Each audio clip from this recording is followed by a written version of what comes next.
Dear student, today I will tell you about environment and development linkage.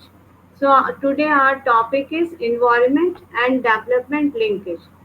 First of all, we should clear the topic. Let's see. The topic shows clearly that there is some relationship between environment and development. Being the student of environment, you can understand this linkage very well. When there is a healthy environment, there would be a good progress of that locality or that country. So it means that this topic, the environment and development linkage, this topic focuses on the development, and it says clearly that this topic focuses on the interface between environment and development. Firstly, the concept of development we will analyze, as well as the principle and dimensions of sustainable development, which is the dominant development policy worldwide. Since economic growth has overwhelmed by all other folds of development, its impact in both the environment and social sector are addressed through this topic. Well, here I will try to draw attention, special attention towards the issue of poverty, hunger, and inequalities. So let's see are the linkage between environment and development one by one. Development and environment. Global and regional environmental issues of land, water, air, and noise pollution. As we have seen clearly in our previous lecture, the global and regional environmental issues, we have discussed land pollution, water pollution, air and noise pollution in detail. So let's review global environmental issues. What are the environmental issues globally present? First of all, on the top right is greenhouse effect. The increase in carbon dioxide content of the environment has been responsible for gradual heating of the globe by a process called as greenhouse effect. The progressive warming up of the Earth's surface due to blanketing effect of man-made carbon dioxide in the atmosphere is known as greenhouse effect. See, I told you many times in my lecture that you have to keep in your mind that carbon dioxide molecule has the capability of absorbing more amount of heat energy. If there is more carbon dioxide in the atmosphere, obviously there would be more warming. That atmosphere would be the warmer or the warmest place of that area. Why? Due to the presence of carbon dioxide. If we look into the natural composition of our atmospheric air, we know very well that in the atmosphere, natural atmospheric composition says us that carbon dioxide is present only in 0.03 percentage. Naturally, carbon dioxide is present in the atmosphere, but its concentration is almost negligible. What is the exact percentage that is present naturally in the atmospheric composition is only 0.03%. But carbon dioxide percentage we are increasing day by day. Day by day we are increasing. How it is possible to increase carbon dioxide in the atmosphere? There are different ways. The most cheapest way is burning fossil fuel. If we will burn fossil fuel in the atmosphere, more carbon dioxide would be produced in that atmosphere.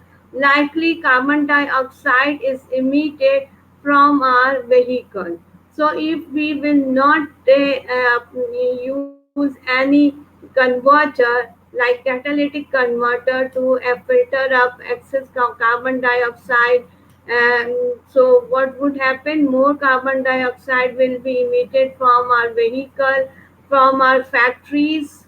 Factories chimney produces huge amount of carbon dioxide. So these all carbon dioxide present in the atmosphere is the main cause of warming of the atmosphere. Secondly, on the other hand, we are in a habit of deforestation. We are in a habit of cutting down trees. We never care for planting them. Rather, we care only to cut them, and we think that these plants are for our use. Okay, no doubt. Plantation is made for human consumption. God has created everything for human being especially. But it's our responsibility to plant trees. Before cutting down one tree, if we plant two, so it will minimize the effect of deforestation, and we would never come across with this situation as we are facing nowadays. So I think it's clear now that carbon dioxide is the main cause of producing global warming all over the world. What is the principle of greenhouse effect? See, the transparent walls and roof of the greenhouse are such that they allow visible sunlight to enter but prevents the entry of long wavelength infrared radiation to go out. Wavelength. I think wavelength, if it's not clear to you, let me explain this wavelength. Wavelength is a terminology that is used to measure the length. Length of what? You might have seen light rays traveling in zigzag path, up and down, crust and trough. So the distance between one crust to another crust, between one trough to another trough is called wavelength. In simply, you can say that wavelength is the phenomena that is used to measure the distance between the two light rays. Okay, you can say in this simple way. So the transparent walls and roofs of the greenhouse are such that they allow visible sunlight to enter. At the same time, they prevent the entry of long wavelength. Who possess long wavelength are infrared light. Infrared radiation possess long wavelength. Their distances are huge as compared to other visible sunlight that is useful for us. But those light like infrared radiation that are harmful to human being or animal or any other living organism, they have higher wavelength. So greenhouse prevent us from those infrared radiation to reach to us. Thus, the sunlight is absorbed by soil and structure of the greenhouse. It is then re-emitted as heat rays, which cannot pass through the glass. So the amount of energy in the greenhouse thus increase the warmth of the atmosphere. In similar ways, the Earth's atmosphere bottles up the energy of the sun, like green Earth's atmosphere like greenhouse. Here carbon dioxide and water vapor acts like glass windows. Alright. So carbon dioxide and water vapor in the atmosphere transmits short wavelength solar radiation but reflect longer wavelength heat radiation from warm surfaces of the earth. Carbon dioxide molecules are transparent to sunlight but not to heat radiation. So they trap and enforce the solar heat like a greenhouse. If we want to know what gases are included in greenhouse gases, so there are few gases which we call collectively greenhouse gases.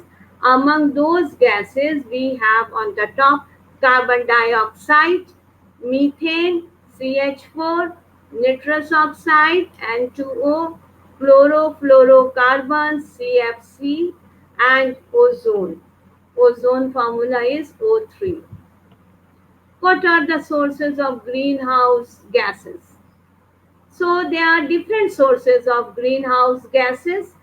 First of all, burning of coal, oil, natural gas in the factories on large scale, burning of fossil fuel at power station, as we are doing this in our Karachi at Port Qasim. If you ever get a chance to visit Port Qasim, so you will see they are burning fossil fuel at power station without any SOPs. They never care for any SOPs.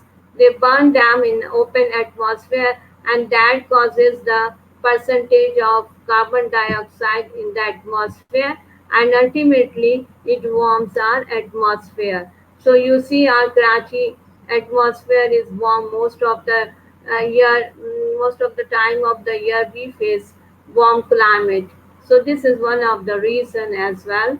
Use of petrol and diesel from automobiles, railways, aircrafts, if our fossil fuel like diesels, they contain impurity, more carbon dioxide. So we know the situation of diesel, we know the quality of diesel that is being provided to our city. So it is not pure at all. It contains a lot of impurity that we can see when we see in front of us on road, chinchi or rickshaw. So we can see that those burning diesels and the smoke that they produce. Burning of firewood and deforestation, carbon dioxide. If there is a tree, the tree will absorb carbon dioxide to manufacture its food. But if we cut down that forest, so obviously that carbon dioxide will remain in the atmosphere. Nobody is utilizing that carbon dioxide. So we owe a lot to our forests because they absorb what we don't require. We don't require carbon dioxide. It's not good for our health, but it's good for forest. It's good for plantation, it's good for photosynthesis. So carbon dioxide is utilized by plants to manufacture their food.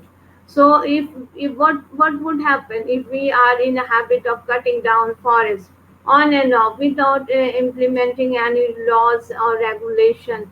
We cut down forest at a rapid rate. So deforestation is thus one of the source of greenhouse gases. We are cutting down forest at a rapid rate, so obviously there is more percentage of carbon dioxide in the atmosphere. Tree and plants release carbon as carbon dioxide. We all know this. Fire in the forest contribute to the release of carbon dioxide. Effect of warming up of air. What could be happen wrong if there is a warming up of air? Our air becomes warm. Then what adverse effect we are going to face? So increase in temperature on Earth's surface will cause more evaporation of surface water. More temperature, more evaporation. So there would be more evaporation of surface water. Melting of glaciers, ice mountains. Although this melting of glaciers occurs at the natural pace, that is in a smooth way. But if there is warming up of air, that then that melting of glaciers would take place at a rapid rate. So that rapid rate will obviously increase the sea level. That is our next point. Rise in sea level, melting of glaciers, then its usual rate will rise its sea level, and that will wash away entire countries. We have taken one example, like from Bombay to Boston. Any country can be washed out from these high level of rise in the water bodies. You may say it's ocean, or you may say sea, lakes. Wherever that melted glacier will go, it will rise sea level, and it will wash away entire countries from even Bombay to Boston. It is used as an example. Shifting of climate, ozone will occur as we faced before. Yeah, coronavirus has done some remedy, but before corona, we were talking about climate change everywhere. We faced climate change scenario in our country and all over the world, not in our Pakistan, but Pakistan as a developing country, we suffer more than developed countries. So we are a victim of climate change.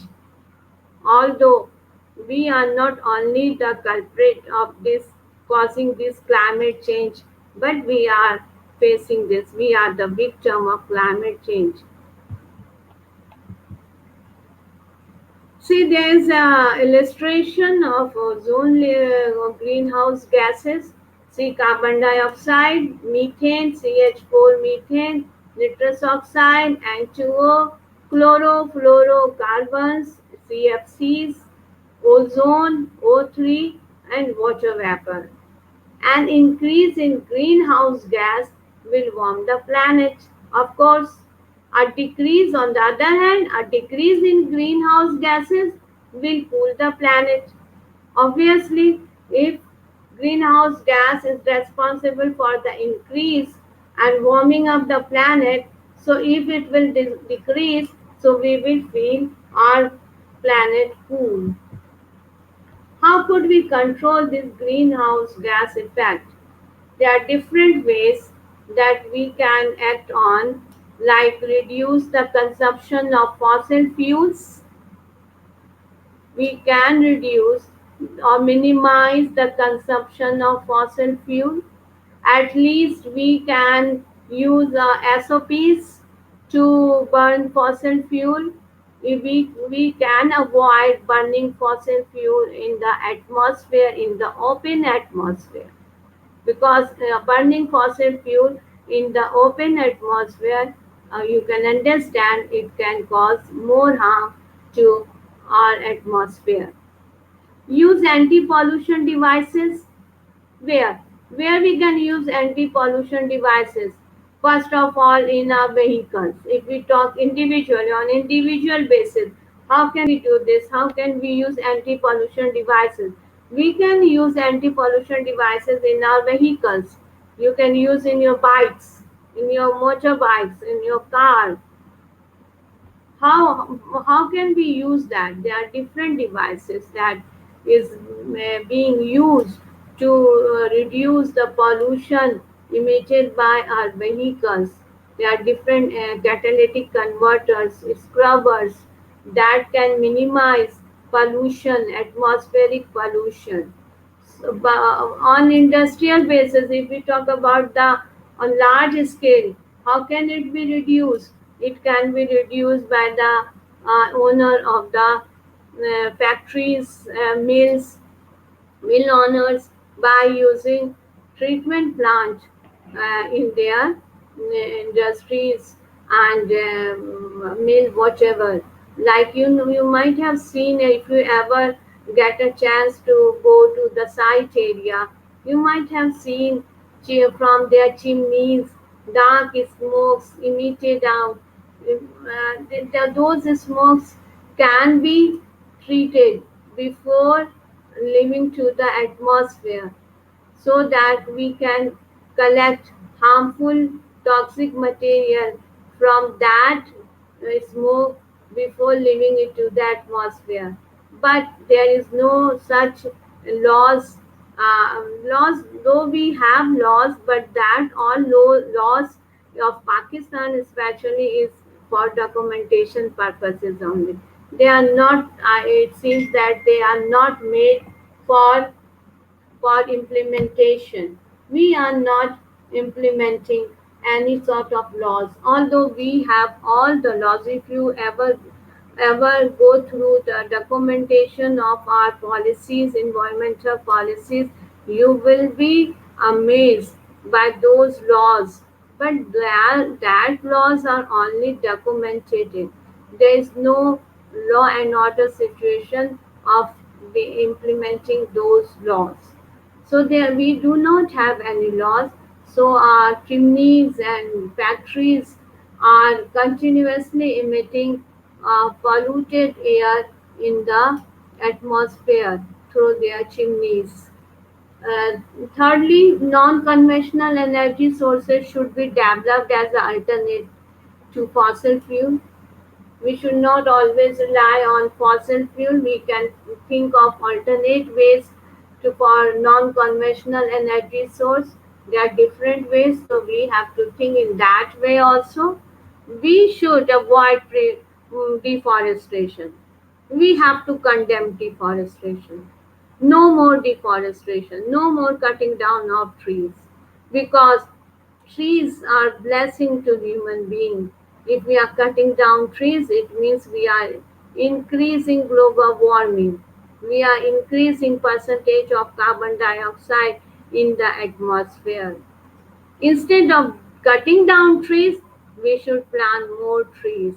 Planting more trees can be a remedy to reduce pollution. This can do on individual basis also, but on let me tell you on government basis, the advisor to Prime Minister for Environment Amin Aslam told us very clearly that they have some plan campaign for planting trees along the roadside. So very soon, let's hope that we would see green trees along roadside, not on great streets like Sharai Faisal, but in our small street also, near our locality also.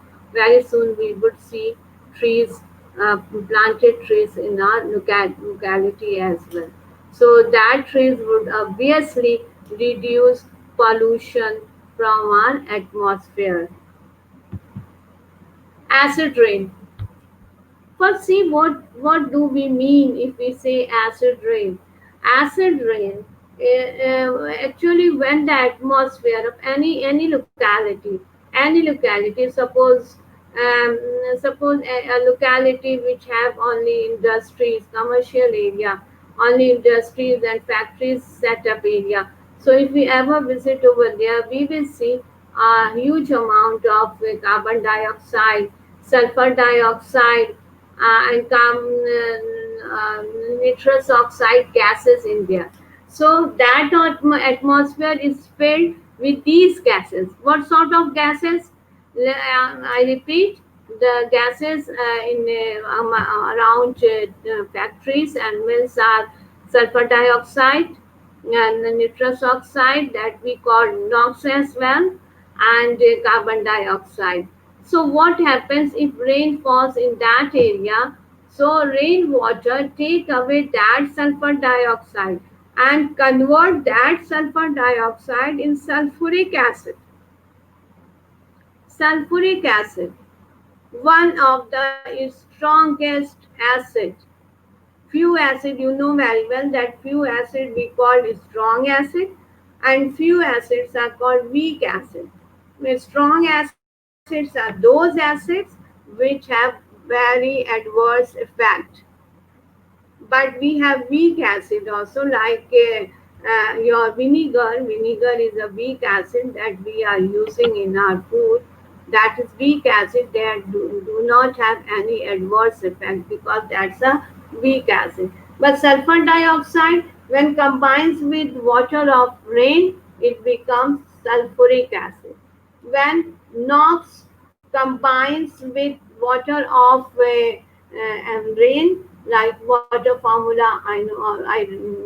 Let me review that water formula is H2O. When H2O combines with NOx, it converts NOx into nitric acid. one of the most harmful or strong acid. Carbon dioxide percentage is also in a higher rate in this type of locality. So carbon dioxide when combines with H2O, so it becomes carbonic acid. So wherever this carbon strong acid will fall, obviously it will cause adverse effect. It will destroy the trees if it falls on trees. It will destroy the animal if it falls on animal. Wherever it will fall, it will destroy and damage that living organism completely. I hope acid rain is clear to you. So acid rain means rain that becomes acidic. And why rain becomes acidic? Because when rain pours in the atmosphere, when it combines with sulfur dioxide and NOx or carbon dioxide, it becomes changes into their respective acid. It changes into sulfuric acid, nitric acid, and carbonic acid. So, acid rain is an environmental problem caused due to the rapid industrialization because SOx, NOx, carbon dioxide are produced in abundance from our industries. So industries produces large amount of these gases in the atmosphere. So acid rain has become invisible threat to rivers, lakes, and forests. Why it is said to be invisible? Because obviously you cannot detect acid from rain. You cannot say that it's nitric acid falling on the trees or building or any living organism. We cannot distinguish between rain and acid. So that's why we say that it's invisible threat to rivers, lakes, and forests. If acid rains falls in the rivers, lakes, and forests, obviously it will destroy the whole ecosystem of that river, lake, or forest. Everything will be destroyed completely. Acid rain means the presence of acid in rainwater. I repeat, the basic component of acid rain are nitric acid and sulfuric acid. Both are considered by the chemists as strong acids. What are the causes of acid rain? Acid rain is because of human activities, of course. If I planted a factory, so okay, fine, it's my right to earn my livelihood in a better way.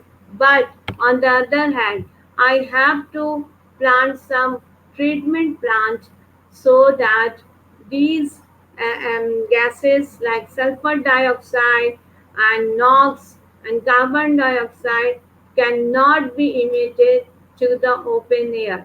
I must use some scrubbers or filters that could filter up those toxic gases to emit from to the atmosphere. But if there is no law and order situation I can see. So I will not waste my money in planting such devices in my factory because nobody is.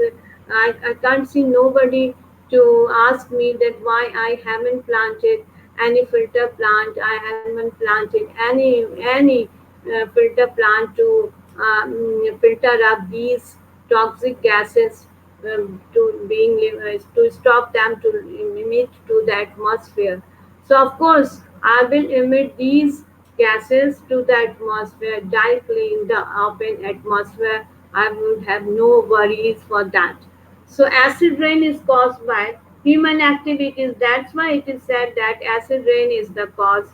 Is just because of human activities, human adverse wrong activities produces huge amount of sulfuric acid. So sulfuric acid is formed when sulfur dioxide is discharged from combustion processes, converts to sulfuric trioxide which reacts with the water vapor present in the atmosphere to form sulfuric acid, one of the strongest acid present in acids. In sulfuric acid in Urdu we say it gandhak ka tezab. All right. The oxides of sulfur and nitrogen are produced by combination of fossil fuels, smelters, power plants, automobile exhaust, and domestic fires. See, this is an illustration of acid rain. You can see from these chimney what is being emitted in the atmosphere, SOx and NOx. SOx and NOx are emitted from these chimneys to the open air. So these SOx and NOx, when rain falls, they are converted to sulfuric acid and nitric acid. So these nitric acid and sulfuric acid, when it falls on land area or water bodies, it causes disaster to that area. See, this is our vehicle. Our vehicle is also producing NOx. Why this vehicle is producing NOx? Because this vehicle does not have any catalytic converter to filter up this NOx in its filter body. So that's why this NOx is directly emitted in the atmosphere, and that would obviously cause acid rain. So wherever acid rain falls, that area or that ecosystem is completely destroyed. Completely destroyed. You can't see any living traces from that area where as that from those areas which suffer acid rain. Effect of acid rain. Acid rain damages the leaves of the plants and trees and retarded the growth of forest because it will go deep in the soil and it will damage the root of the tree. So if the root is destroyed, so you can understand how the growth takes place, how the growth will move in a smooth way. It will retard the growth and the tree will fall down completely after a few days. Acid rain wash out the nutrients from the soil because you know our soil is rich in nutrient for what? Nutrient for plants. Our soil has rich amount of nutrients for our plantation, but when acid falls on soil, it wash away all the nutrients from the soil. So in a soil which does not have any sort of nutrition for the plant, how can you grow another plant or some other plant from that soil which does not have nutrients? See, if we have pots in our home, small pots where we grow our small plants, so there also on and off we use fertilizer. So that fertilizer means what? Fertilizer is the enriched nutrient for the soil. So we always use fertilizer even for our small pot in which we grow sometime mini plants, sometime cactus, or some other small plants that we can put in our balcony if we are living in an apartment. So nutrients is required to the soil for growth of plants.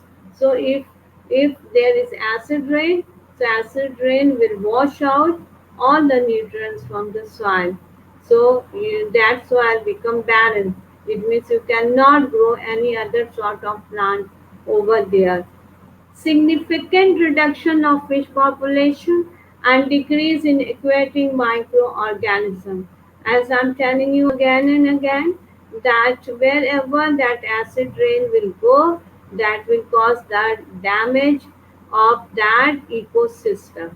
So if we think that acid rain falls on any ocean, so all the aquatic life will be destroyed by those acid rain.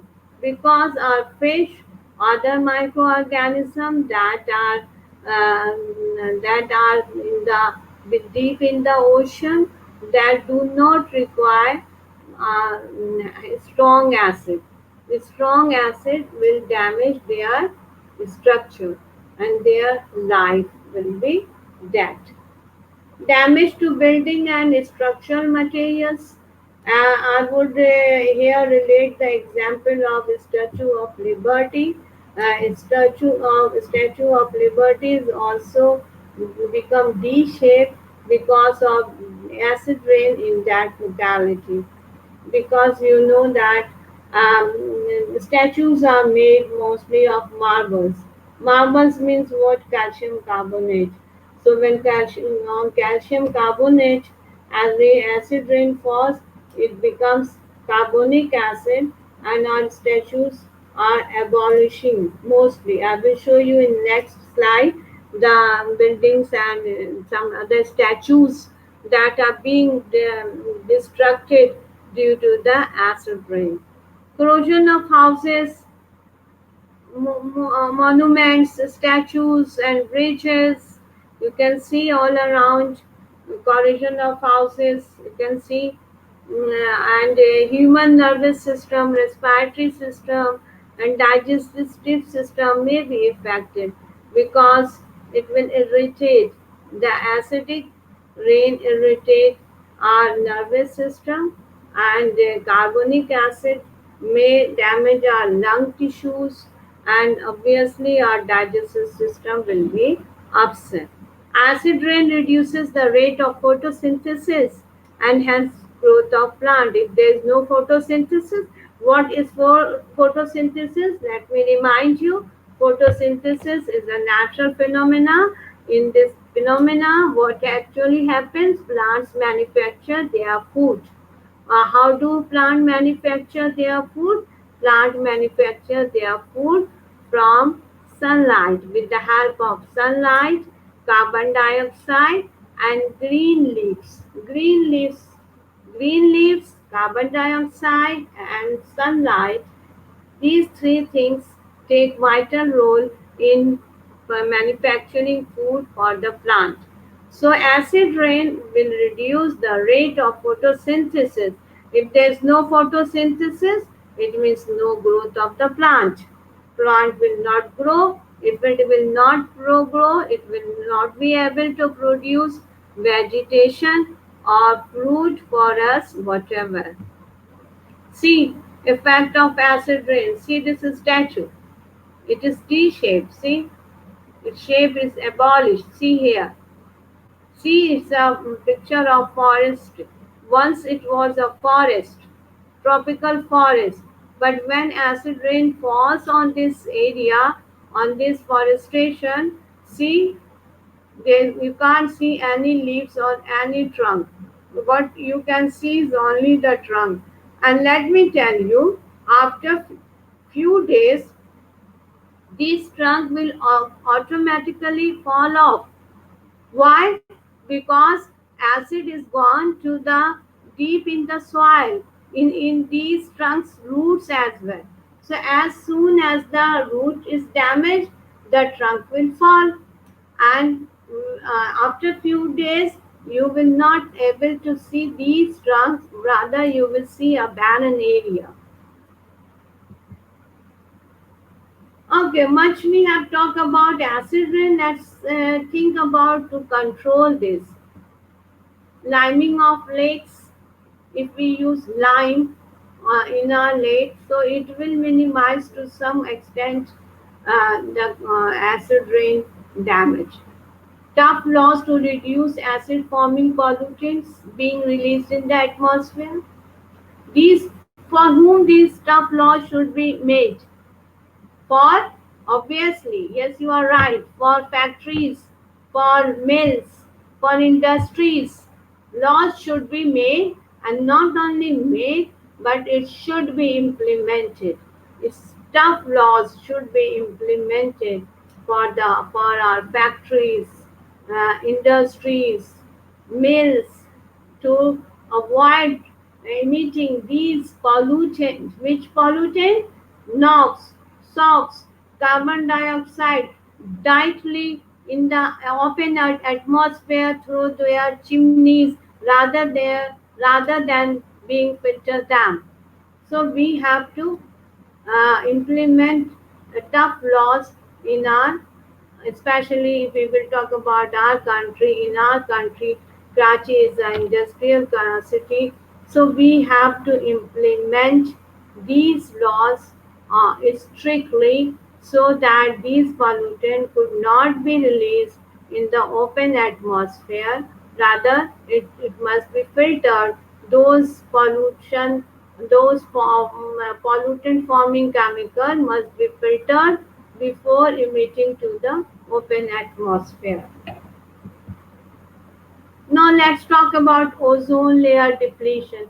Although for the time being nowadays you can say that we are lucky enough to see that Corona has placed a positive effect as well, but its positive effect is very negligible, unnoticeable.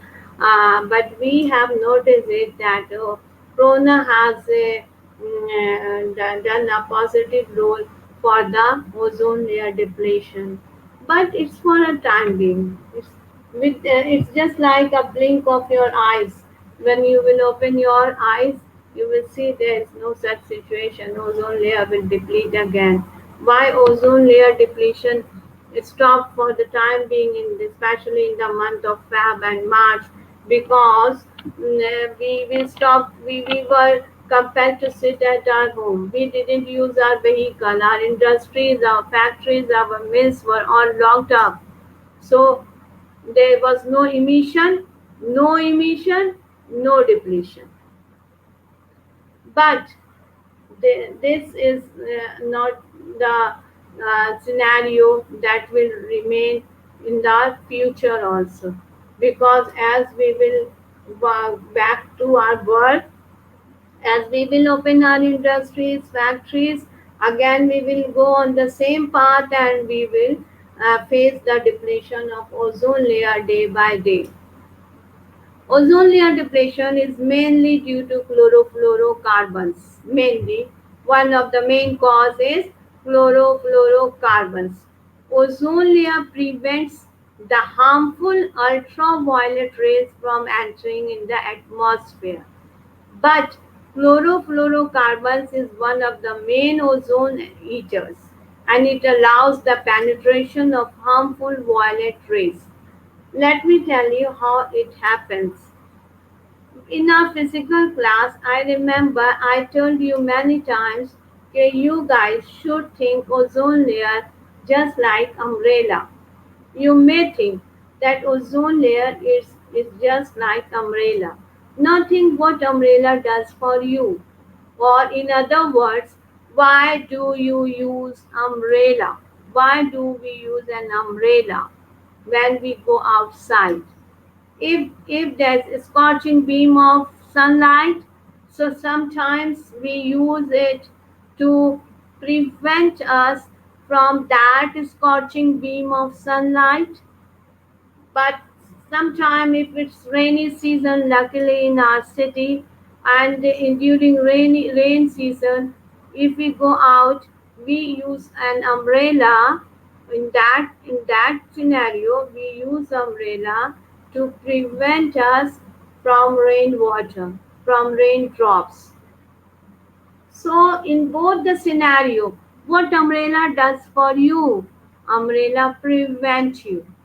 When you want to prevent yourself from a scorching beam of sunlight, it prevented you by preventing you from by absorbing that scorching beam of sunlight on its head, and it prevented you.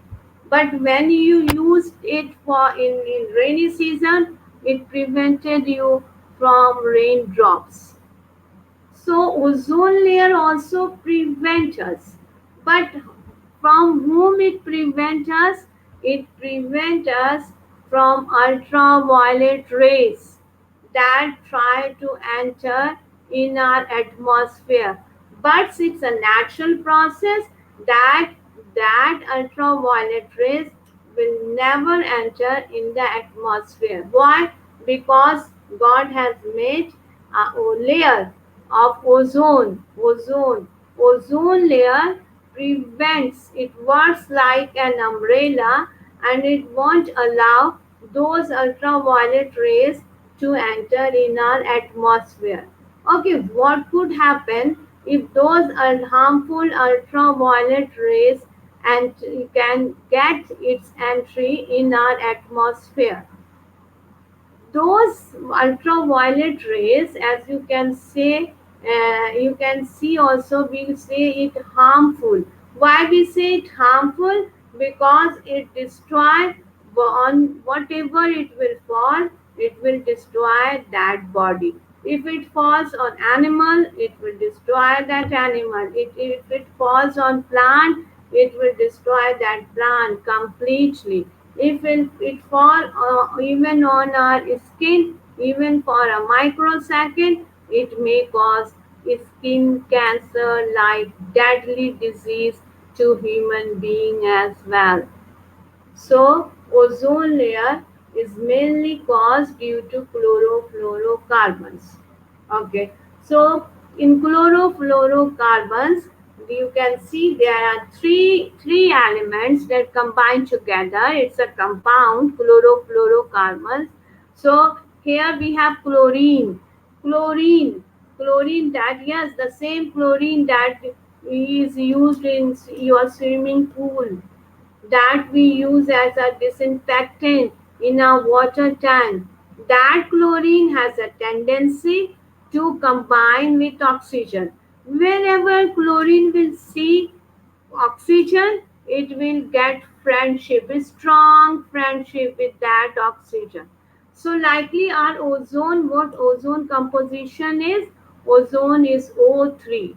Three atoms of oxygen combines together to form a chemical that we call ozone, and a layer that is made by mainly by O3 is called ozone layer.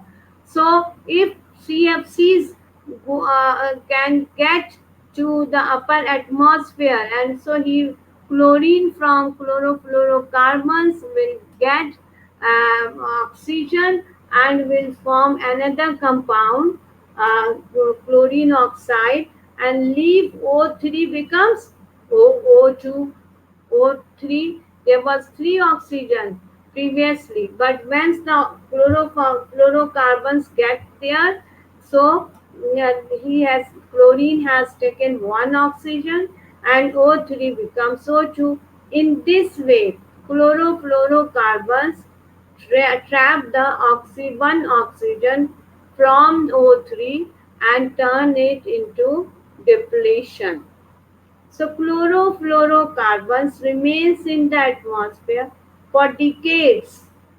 It's not a story for few minutes or few hours. It's a history of a decay, and reacts with the atmospheric chlorine to accelerate the long chain reaction.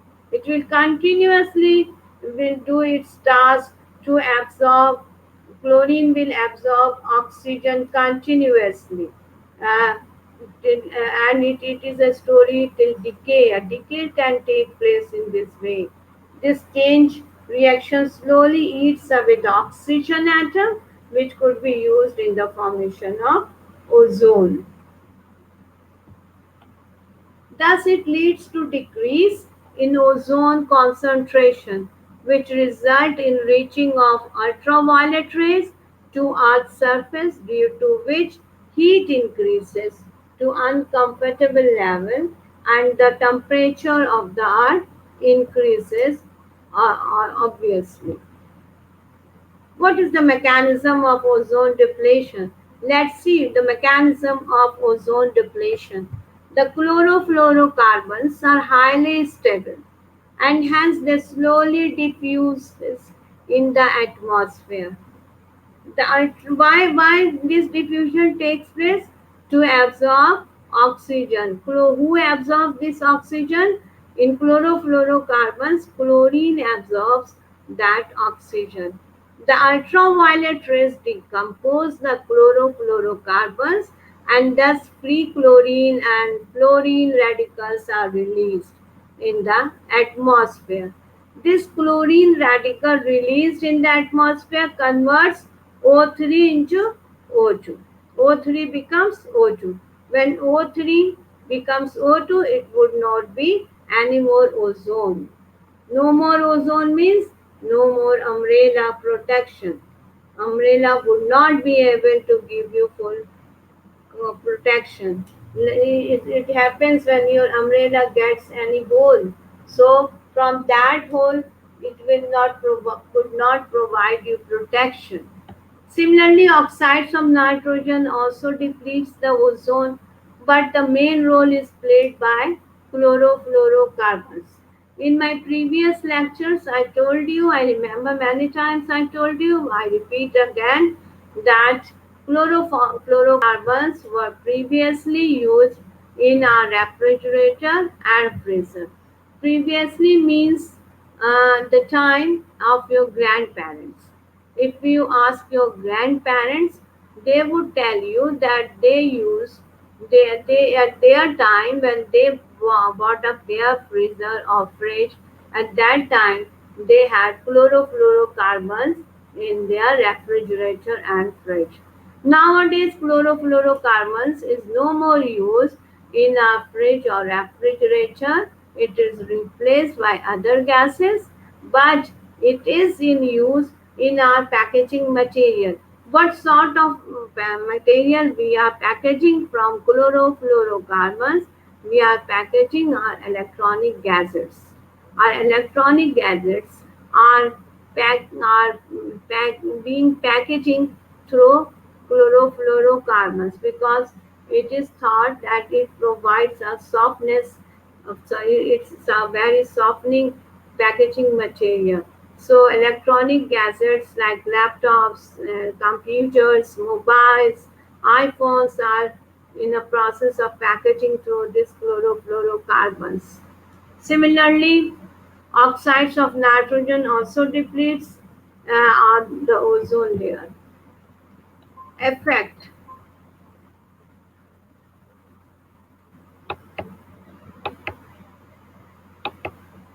Effect of ozone layer. If ozone layer is depleting, what effect could we face? The damage to ozone layer will result in damage to plants and animals. I think this point is very much clear to you that the damage to ozone layer, if our umbrella is damaged, if the umbrella gets hole here and there, so it would won't be able to give us a full protection. So likely the damage to ozone layer will result in damage to plants and animals. For every 2.5 centimeter increase in the size of ozone hole, there will be 5 to 6% increase in skin cancers and cataracts. And cataracts and skin cancer are the most top diseases that would be due to the ozone layer depletion. So this is a research. What this research says that one of the research in ozone depletion says us that 2.5 centimeter increase in the size of ozone hole will cause 5 to 6% increase in one of the deadly disease, that is skin cancer. If God forbid, if any one of us suffer from skin cancer, we could not survive at all. And cataract, most common disease nowadays, cataracts. Previously, at your grandparents' time, cataracts was the disease of old age. If someone becomes older, he may suffer from cataracts. But nowadays, we cannot say. Our young generation are also suffering from these diseases. So, one of the reason is ozone in this regard. Ultraviolet rays may interfere with photosynthesis, leading to lower crop yield. Our crop yield will suffer. And basically, we are agricultural country. Our economy is based on our agriculture product. More we grow, more we become financially strong because we are an agriculture country. Our basic economy is based on one pillar only, and that pillar is agriculture. So, if we could not produce good crop yield, then could we happen? Of course, our economy will decrease, and the economy will decrease means what? It will lead to poverty. It will lead to the poverty. We are already and below our poverty rate. We are right now we are 24.3% in poverty level. That is below the mean line. The mean line says it's 25, but we are on 24.3% in our poverty. So, so ultraviolet rays may interfere with our photosynthesis process, and it will lead to the lower yield. Lower yield will lead us to poverty. Ultraviolet rays causes genetic changes in DNA, leading to lower crop yield. Of course, it will change. Ultraviolet rays can do any sort of damage. It may alter the genetic pattern present in the seed of that plant, in crop of that plant, and that genetic process will lead to lower crop yield. And again, I will say that lower profit will means lower economy, poor economy in our country, and poor economy will lead to poverty. And poverty can do any other damage. You know that poverty will lead us to dark ages. So this is all about environment and development linkage. This topic is very much important because it deals with the basic environmental issue. So being as your course outline is environmental science, I think that you should go through these slides in very seriously and try to make everything clear. If you face any sort of problem, feel free to contact me on WhatsApp number. I would be glad to help you. I repeat, go through these slides in a very serious mood. This topic, I think that if exam is conducted, so this topic may become the part of your question paper. So till then, thank you for being very patient in listening me for a long time. Thank you.